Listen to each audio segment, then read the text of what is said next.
اعوذ باللہ من الشیطان الرجیم بسم اللہ الرحمن الرحیم۔ اب یہ سورہ مبارکہ آ گئی سورۃ الحجرات۔ میں ابتدا میں عرض کر چکا ہوں کہ اس کی حیثیت ایک ضمیع میں کی ہے، جوڑا ہے سورہ فتح اور سورہ محمد، اور وہ بالکل اپنے اس کے ترتیب کے اعتبار سے بالکل صحیح جوڑا ہے۔ یہ در حقیقت سمجھیے کہ سورہ فتح کی چند آیات کی مزید وضاحت ہے۔ مثلا سورہ فتح میں ہم نے یہ پڑھا تھا وَلِتُعَزِّرُوهُ وَتُوَقِّرُوهُ، اللہ کے رسول کی تعظیم، توقیر، ان کی مدد، ان کی نصرت، یہ تمہارے لیے لازم ہے۔ پھر ہم نے ابھی پڑھا اہل ایمان کے لیے تمہیں رحم دل ہونا چاہیے، اہل ایمان کے لیے تمہارا طرز عمل جو ہے وہ بہت ہمدردانہ، نیک، بھلائی کا، خیر خواہانہ ہونا چاہیے۔ یہ ساری چیزیں جو ہیں اس میں اب سامنے آ رہی ہیں۔ اور دوسرے یہ کہ یہ جو اب دین کے غلبے کی جد و جہد ہے، اس کے لیے جہاد کی اہمیت کیا ہے دین کے اندر، اس کی اصل حیثیت کیا ہے، اس کو بھی اس سورہ مبارکہ میں واضح کیا گیا۔ تو سورہ حجرات کل 18 آیات ہیں، 2 رکوعوں پر مشتمل ہے، لیکن جیسا کہ میں نے عرض کیا تھا، مسلمانوں کی جو اجتماعی زندگی، معاشرتی زندگی ہونی چاہیے، مسلمانوں کا مسلمانوں کے ساتھ کیسا سلوک ہونا چاہیے، مسلمانوں کا کیا رویہ ہونا چاہیے محمد الرسول اللہ صلی اللہ علیہ وسلم کے ساتھ، اور پھر یہ کہ اسلامی ریاست کی بنیاد کیا ہے، دستوری بنیاد کیا ہے، اور اس کی اصل میں اساس جو ہے وہ کس چیز پر قائم ہے، یہ ساری چیزیں اس سورہ مبارکہ میں بیان ہوئی ہیں۔ بسم اللہ الرحمن الرحیم۔ یا ایھا الذین آمنوا لا تقدموا بین یدی اللہ ورسولہ واتقوا اللہ ان اللہ سمیع علیم۔ اہل ایمان مت آگے بڑھو اللہ اور اس کے رسول سے، اور اللہ کا تقوی اختیار کرو، اللہ سب کچھ سننے والا ہے، سب کچھ جاننے والا ہے۔ یہ پہلی آیت جو ہے یہ گویا کہ ہر اسلامی ریاست کی دفعہ نمبر 1 ہے، یا ہم یہ کہہ سکتے ہیں دفعہ نمبر 1 تو یہ ہو کہ یہاں حاکمیت اللہ کی ہے، لیکن حاکمیت اللہ کی کیسے یہاں پر ہوگی؟ تنفیذ یہ ہے کہ اللہ اور اس کے رسول نے جو حدود قائم کر دی ان سے تجاوز نہیں ہوگا۔ چنانچہ یہ دفعہ ہمارے ہر دستور میں موجود رہی ہے، no legislation will be done repugnant to the Quran and the سنہ، یہ موجود ہے، لیکن ایک ہاتھ سے یہ دفعہ یعنی اسلام ڈال کر اور دوسرے ہاتھ سے نکال لیا گیا۔ ایک آئیڈیولوجیکل کونسل بنا دی گئی ہے، وہ غور کرتی رہے گی، کوئی قانون کوئی خلاف ہے اگر اسلام کے تو وہ رپورٹ پیش کرتی رہے گی، سال بسال رپورٹیں آتی رہیں گی۔ کوئی لازم نہیں ہے دستور کی روح سے کہ ان کی دی ہوئی رپورٹ پر عمل بھی ہوگا، لہذا وہ الماریوں پر الماریاں بھرتی رہیں۔ کام ہوا ہے، محنتیں ہوئی ہیں، کوششیں ہوئی ہیں، ان میں ایک بڑی اچھی محنت ہوئی تھی جو اقتصادیات کے بارے میں ہوئی تھی کہ سود کے بغیر کیسی بینکنگ کا نظام قائم کیا جائے، اس میں بڑی محنت ہوئی ہے، لیکن دستور میں کوئی گارنٹی نہیں ہے کہ اس آئیڈیولوجیکل کونسل کی کوئی سفارشات لازماً وہ ان کی تنفیذ بھی ہوگی۔ تو معلوم ہوا کہ وہ بس ایک ایکسرسائز ان فیوٹیلیٹی ہے اکثر و بیشتر۔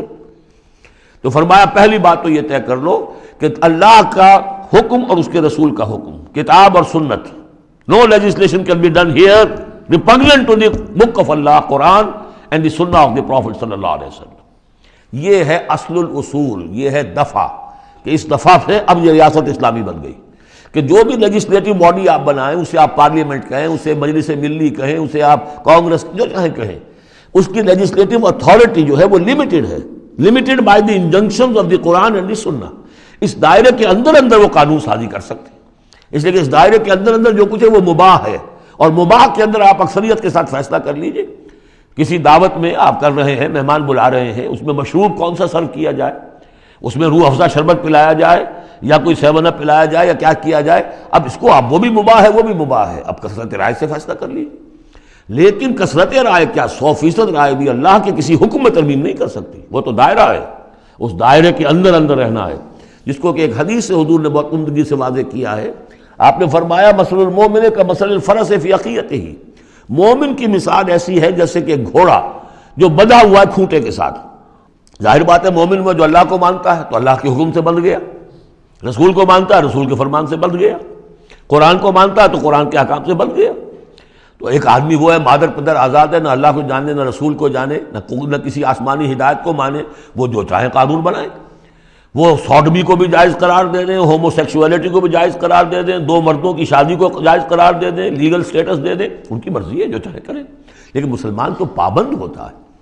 تو پہلی یہ آیت جو ہے انتہائی اہم ہے، اور گویا کہ اس کی ترجمانی ہے جو پاکستان کے دستور میں وہ الفاظ لکھے ہوئے ہیں، no legislation can be done here repugnant to the Quran and سنہ۔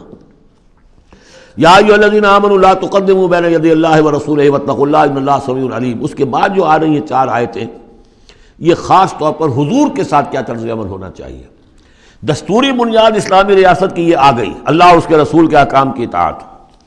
لیکن ایک ہماری ثقافت، ہماری تہذیب، ہمارے کلچر کی ایک بنیاد ہے، اور وہ بنیاد کیا ہے؟ حضور کی تعظیم، حضور سے محبت، حضور کے نقش قدم کی پیروی، آپ کے سرتابی نہ کرنا، آپ کے آواز کے مقابلے میں اپنی آواز بلند نہ کرنا. اب یہ آ رہا ہے، یہ ہے وہ توقروہ و تعزروہ، یہ گویا کہ اس کی شرح ہے. یا ایھا الذین آمنوا لا ترفعوا اصواتکم فوق صوت النبی، اہل ایمان اپنی آواز کبھی بلند نہ کرنا نبی کی آواز پر. ولا تجہروا لہ بالقول کجہر بعضکم لبعض، اور جس طرح تم آپس میں بلند آواز سے ایک دوسرے سے بات کر لیتے ہو، ایسی حرکت کوئی نبی کے ساتھ نہ کر بیٹھنا. ان تحبط اعمالکم، مبادا تمہارے سارے اعمال حبط ہو جائیں. تم سمجھو گے میں نے کوئی گناہ کبیرہ تو نہیں کیا ہے، میں نے چوری نہیں کی، ڈاکہ نہیں ڈالا، زنا نہیں کیا، کچھ نہیں کیا، لیکن نہیں، گستاخانہ طرز عمل نبی کی شان میں یہ تمہارے سارے کاموں کو حبط کر دے گا، اکارت کر دے گا. وانتم لا تشعرون، تمہیں پتہ بھی نہیں چلے گا.